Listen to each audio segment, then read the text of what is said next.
Сәлем, менің каналыма қош келдің. Егер сурет салуға қызығатын болсаң, бұл видеоның соңына дейін қарап, тіркеліп кет. Келесі видеоларда сурет салудың қыр-сырымен бөлісіп отыратын боламын. Ендеше бүгінгі видеомызды бастайық. Мен акварельмен салуды таңдадым. Ол үшін жеңіл ақшыл түстегі осы картинаны таңдап алдым. Және бірінші кезекте біз клетка жасап алуымыз қажет. Клетканы сіздер суретті шығарып алғаннан кейін үстінен карандашпен кәдімгі линейкамен пайдаланып отырып сызып алуларыңызға болады, төртбұрышты қылып.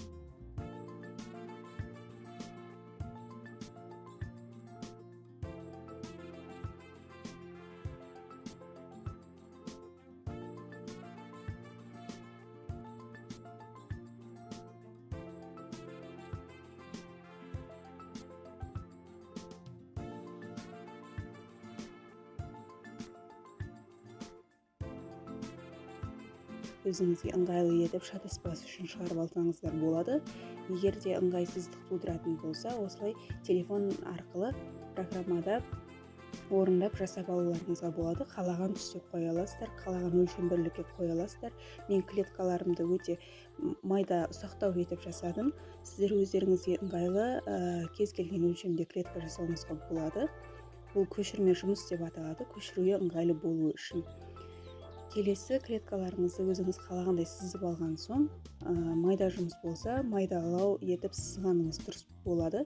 Менде ұсақ жұмыс болғаннан кейін акварель болғандықтан осылай майда қылып істедім. Және осылардың барлығын сіздер сандармен кезектерін қойып шығасыздар. 1, 2, 3, 4 деп қанша клетка шықса барлығына толығыменен цифрлап қоясыздар.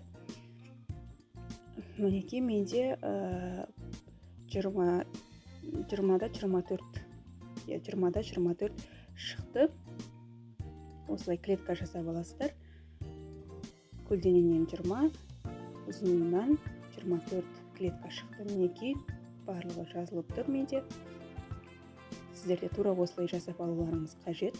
Және өздеріңіздің қалаған акварельге қағаз болсын, холст болсын, кез келген дүниеге осы клеткалар арқылы көшіріп ала аласыздар. Мінекей мен көшіріп бастадым.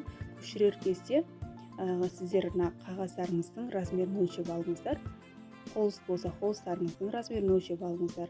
Менде мысалы үшін 50-де 50 холстты пайдаланатын болсаңыздар, сіздің клеткаңыз 20 болып шығатын болса, егер ұзындығынан, сіздер соны есептеп шығуларыңыз керек. Мысалы үшін квадратқа салатын болсаңыз, квадратқа лайықты картина таңдауыңыз қажет. 50-де 50 холст болатын болса, сізде 20-да 20 клетка шығатын болса, 50-ді 20-ға бөлесіз қанша? 2,5 болады. 2,5-да 2,5 бұл сіздің клеткаңыздың шаршыңыздың, яғни әр клеткаңыздың өлшем бірлігі. Сіз әр клетканы холстқа көшірген кезде, демек 50-ді ровно 20 клеткаға бөлу үшін, сіздің суретіңіз ровно көшіру үшін, сіз 2,5 сантиметр етіп клетканың барлығын сызып аласыз. Мінекей мен сыздым, оны көшіріп алдым. Және мынау жұмыс барысы. Видео сізге ұнады деген үміттемін.